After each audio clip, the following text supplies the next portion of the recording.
Dengan cara cuma dilihat mati, nggak bisa karena sama dengan kita masuk ke ruangan, ditutup, nggak ada udara masuk, nggak ada udara keluar. Kita suruh di situ seharian, ya kitanya aja lemas, ya kan? Jumpa lagi Sobat Tani dimanapun berada. Hari ini kita ngomongin sedikit, ngobrol aja lah ini teman-teman ya, tentang agen hayati. Ada trichoderma, ada lagi ini apa? Glio, ya Gliocladium. Kemudian ada lagi M4. Ini boleh nggak sih Pak dicampur pakai pupuk? Ya kan, katanya campur pupuk mati. Ya enggak lah, tergantung teman-teman. Makanya saya selalu ngomong adalah 3K. K kedua teman-teman, kejar cerdas, ya kan? Kita tahu ini habitatnya di mana. Spora-spora ini, jamur-jamur ini teman-teman, ini kan hidup di tanah, ya kan? Jadi kalau teman-teman mau nyampur langsung ke pupuk misalnya, ya jangan pakai pupuk kentelan dong, pupuk yang langsung siap diaplikasikan ke tanaman, gitu loh. Kalau pakai kentelan ya pasti mati, udah pasti. Tapi ini kalau dengan enceran nggak ada masalah, dengan catatan langsung aplikasi ya. Yang pertama itu teman-teman. Kemudian yang berikutnya, bisa nggak kita campur sama fungisida? Ya nggak bisa, ini kan jamur.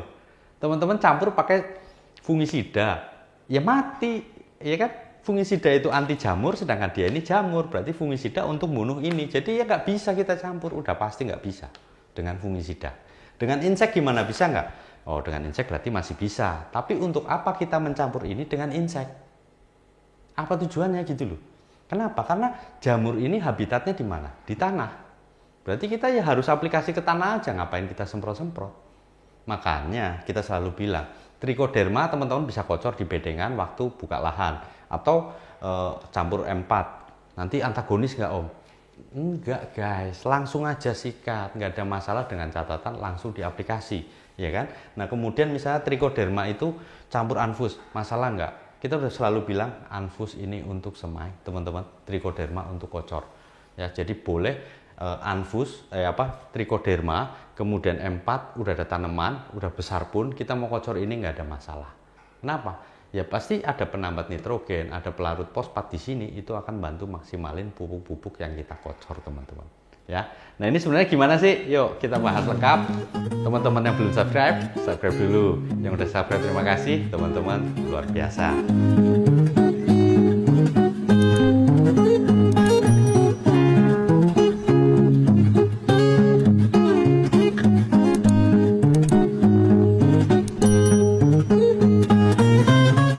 Oke teman-teman ya, jadi hari ini kita ngebahas sedikit tentang mencampur agen hayati teman-teman. Ya, saya selalu bilang bahwa saya belum bisa yakin 100% ya dengan agen hayati teman-teman. Ya kan? Kenapa? Karena gini, saya sebenarnya sedih kadang-kadang kalau lihat komen terus teman-teman bilang bahwa wah ini pasti orang ini nih, mereka nganggap saya ini anti organik teman-teman. Sebenarnya saya nggak anti organik, saya tetap pemupukan berimbang organik dan kimia. Ya, selagi kita bisa dapat akses kimia, kalau saya mau produksi yang terbaik terbanyak gitu kalau bisa gitu ya kan. Karena dengan volume produksi yang tinggi, kalau harganya agak turun, kita masih ketutup sama jumlah produksi yang banyak ini teman-teman, ya kan?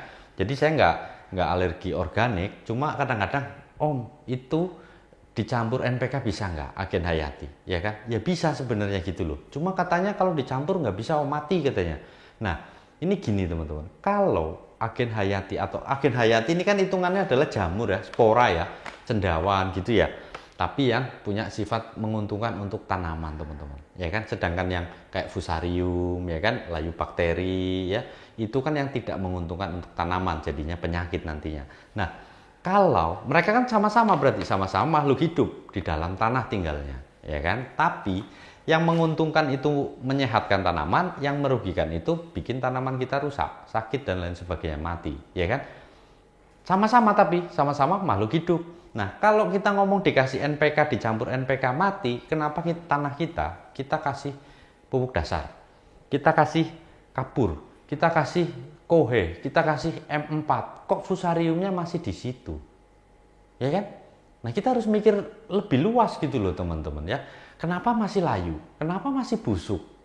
Nah, itu karena banyak faktor, makanya itu. Banyak faktor itu nggak bisa kita ngujinya teman-teman, mahal biayanya. Kenapa saya nggak cantumkan cara nguji nyampur ini? Bisa nggak misal M4 nih Om, bisa nggak M4 dicampur sama ini misalnya apa, racun rumput gitu ya? Kalau saya bilang bisa teman-teman, tapi ada yang ngetes mati Om, ya terserah teman-teman kan mau percaya apa enggak gitu loh. Saya itu cara ngetesnya bagaimana gitu. Karena cara ngetesnya teman-teman itu enggak gampang ya. Ini saya kasih lihat beberapa alat teman-teman. Ini namanya water bath ya. Jadi water bath ini adalah fungsinya untuk mensterilkan apa namanya ya, alat-alat yang kita gunakan. Kemudian ada lagi oven. Oven ini fungsinya adalah nanti buat naruh, ini habis sterilisasi sebenarnya, tapi besok karena kita belum pakai saya masih bisa bongkar, nah disterilisasi ulang. Jadi di alat seperti ini teman-teman, ini bisa dibuka. Nanti kita kasih samplingnya di sini. Nah, sampling tanahnya misalnya. Nah, tanah itu kita harus hidupkan teman-teman. Ya, kita banyak medianya, isolat. Kalau misalnya kita mau nguji, ada nggak di tanah itu penambat nitrogen, ada nggak di tanah itu penambat pelarut fosfat.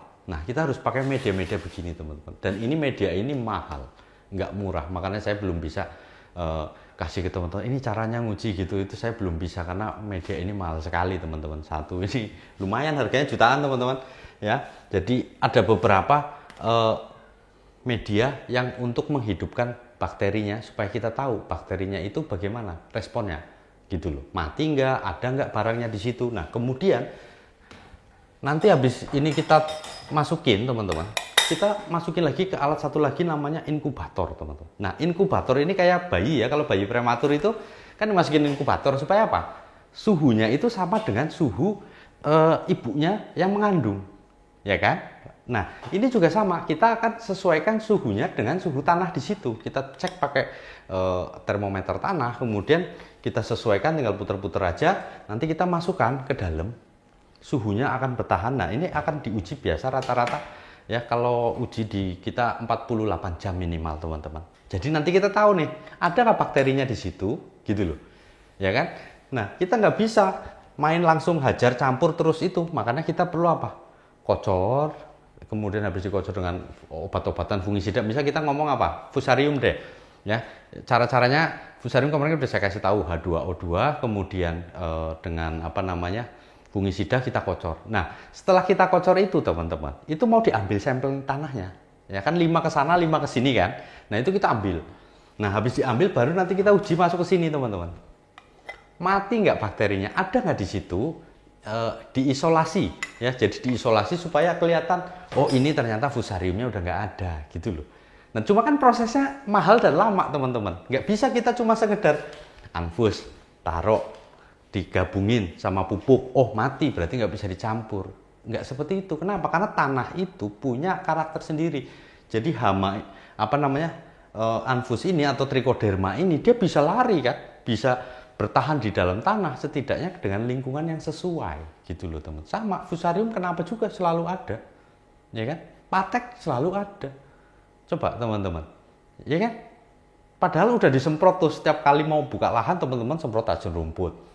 Setiap kali buka lahan teman-teman kasih pupuk dasar. Lah kok nggak mati-mati, kenapa itu? Lah apalagi ini gimana ceritanya bisa mati gitu loh. Ya harus langsung teman-teman aplikasikan dengan dosis pupuk yang sudah siap. Aplikasi itu saya jamin nggak ada masalah. Itu sepengalaman kita teman-teman. Ya, jadi saya nggak bisa kasih ujinya ke teman-teman karena ini butuh biaya nggak sedikit teman-teman. Ya, misal ayam nih teman-teman yang peternak ayam. Oh kalau musim hujan pasti ayam banyak mati. Kenapa? Satu suhu, ya sama penyakit di tanaman cabai juga sama suhu, ya kan terlalu dingin segala macam. Yang kedua, kalau ayam itu adalah E. coli ya, itu ada ini ya. Nah ini pakai ini, saya nggak tahu nih pakai yang LB atau ini pakai yang PCA teman-teman. Ya namanya PCA, plate count agar, untuk melihat di air itu, air minum ayam itu ada nggak koliformnya bakteri E. coli teman-teman. Kalau ada baru nanti disterilin. Nah jadi pinter-pinterlah kita dalam aplikasi agen hayati teman-teman. Ya, yang pertama jangan dicampur dengan desinfektan, ya kan? Sel ini kita campur pakai sabun gitu, kan sabun itu termasuk desinfektan. Ya pasti matilah, ya kalau dicampur ya. Tapi misalnya perekat kita pakai untuk nyemprot, kan jatuh ke tanah nih om, mati nggak bakterinya? Kalau mati saya senang. Kenapa? Fusariumnya ikut mati harusnya. Ya kan? Pateknya ikut mati. Tapi nyatanya enggak. Iya kan sih? Kita udah kasih larutan sabun, aja harus pakai H2O2 baru yang cabai itu nggak kena patek lagi teman-teman. Harus disterilin dengan H2O2, itu fungsinya teman-teman. Ya kan? Jadi tidak semudah itu membunuh bakteri apalagi di lingkungannya, yaitu di tanah tempat dia hidup.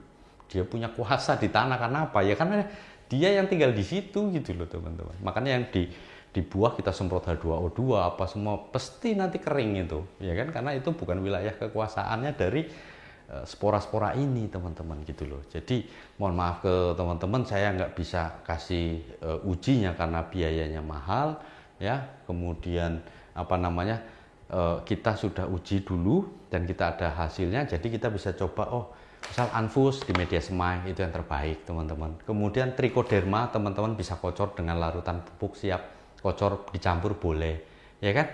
Boleh, nggak ada masalah teman-teman. Terus M4 boleh nggak dicampur macam-macam, boleh selagi teman-teman langsung aplikasi.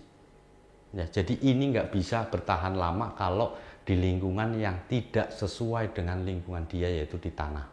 Ya, kemudian dia nggak tahan sama sinar UV. Ini aja pakai sinar, pakai lampu anti bakteri teman-teman. Jadi kalau di sini kalau ada orang itu nggak boleh, kenapa? Karena matanya bisa buta teman-teman. Ya, jadi kalau kita lagi uji harus benar-benar steril, disterilin semua. Nah, jadi kita bijaklah menggunakan agen hayati karena akan sulit untuk mengujinya, ya. Toh nyatanya fusarium apa semua masih tetap ada di tanah. Tapi intinya ini jangan dicampur dengan bahan-bahan yang merupakan apa namanya desinfektan, sabun, H2O2.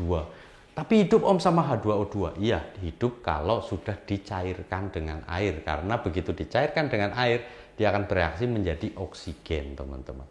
Ya kan? Jadi oksigen justru akan memberi ruang untuk hidup, teman-teman. Sedangkan kita lah, terus kenapa kita harus ngocor H2O2 di akar? Ya karena kita mau ada oksigen di akar, supaya akar itu bisa dapat oksigen, jadi seger. Itu seperti itu teman-teman ya. Dan nyatanya banyak kan teman-teman yang sudah buktikan kocor H2O2 dengan fungisida, kemudian semprot H2O2, pateknya sembuh semua.